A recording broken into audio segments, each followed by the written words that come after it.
देवाचे उतर ह्या नियाळ माळांत सगळ्यांक तुमकां माया मोगाचो येवकार।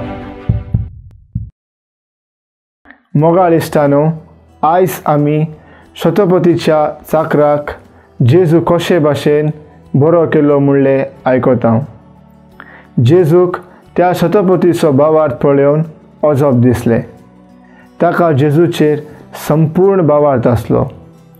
जेजूक मेळो नासतना लेगून म्हजो चाकर बरो जातलो म्हणलें ताका खात्री आसली।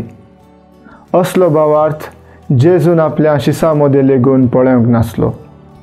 आमी लेगून जेजूचेर भावार्थ दवरूंक फावो कसलोच ओस नासतना। जेजूच्या भावार्था आमी वाडुया। प्रार्थुया।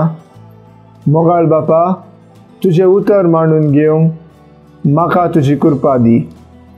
सोम्या जेजू क्रिस्ता, बापाची खुशी करूंक म्हाका तुजो आदार दी।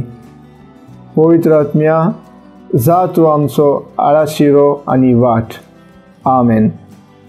म्हजे बराबर तुमी देवाचे उतर नियाळ्ळे देखून देव बरें करूं। आमी परतून मेळोसर खुशाल राव, भरवशान राव।